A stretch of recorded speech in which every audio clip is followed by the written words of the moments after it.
Now to do this problem, you got to split it up. You got to see all the different functions inside of it. I see square root of x, radical x. I see an exponential function with a base e. And inside that exponential function, I see a cosine. And inside a cosine, I see pi over x. So it's actually, I see 4 functions right here. We're not going to concern ourselves with pi over x just right now, but we do know that because x is on the denominator, I can't just plug in the 0. Okay? And then also, just for the sake of conversation, when we talk about continuity, all these different functions right here, we have the square root of x, we have a cosine function, we'll just say cosine of x, we have a pi divided by x, and we have an e raised to the x. Are all these functions continuous? No. But they're all continuous in certain intervals. Like, I cannot plug in negative numbers into this. But is it continuous for all positive numbers? Yes. Cosine x, continuous everywhere, right? Now, you have to have these graphs in your head to know that. And then we have pi over x, which is pretty much the same as 1 over x. It's just a constant over x. And we know that it can't equal 0, which is the whole reason why we're looking at this right now. And we're going to use the squeeze theorem because of this guy. Because, see, we're approaching 0. But why is that plus sign right there? Because the square root sign. Because of the square root part of the function, we know we cannot plug in negative numbers. Okay, so it's saying as you're approaching 0 from the positive side. It doesn't really matter that it's coming from the positive side as much to find the answer. It just, you can't because you have the square root. And the exponential function, you can plug whatever you want into that. All right, enough jibber jabber. Let's just get down to it. All right, what we're going to do is we're going to set up an inequality so we can have a function above it and a below it. And most of these squeeze theorem problems, you're going to use the trig function because a trig function has an obvious function above it and function below it.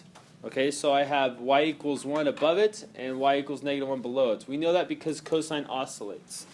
Now, if I take out that x right there and I put in pi divided by x, it doesn't change it. It's still going to oscillate between negative 1 and positive 1. So, we have the squeeze theorem going on now, except the problem is this does not look like this right here. So what can I do? Well, you could raise everything to a base e.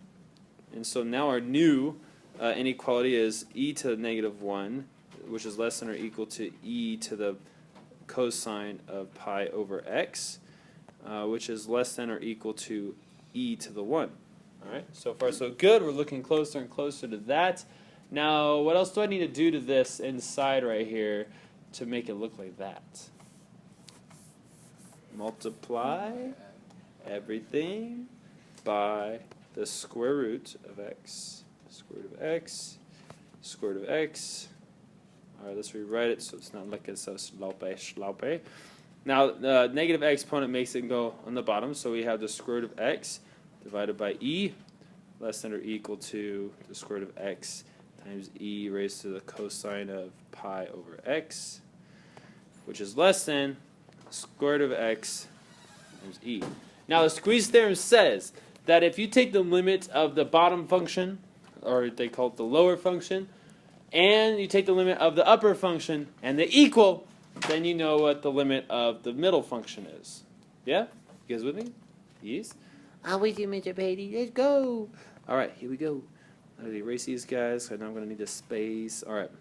We're going to go the limit as x approaches 0 from the positive side of the square root of x divided by e. Then we're also going to take the limit as x approaches 0 from the positive side of the square root of x e times e. So what is that? What is that? As we approach 0, it's continuous where it's positive, right? So can I just plug in 0 right there? Yes. The square root of 0 is 0. 0 divided by e is 0. Okay, and then over here we do the same thing. We plug in 0, we got 0, and 0 times e is 0.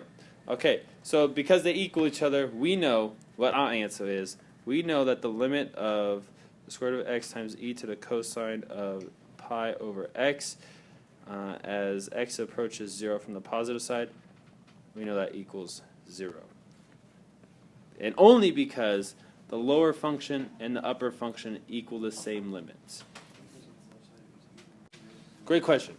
Okay, we got the negative one and the positive one at the very beginning because I know what cosine looks like. You remember what cosine looks like? Yeah. If I graph cosine, it starts right here and it goes like this, right? And the highest it gets is positive 1, the lowest it gets is negative 1.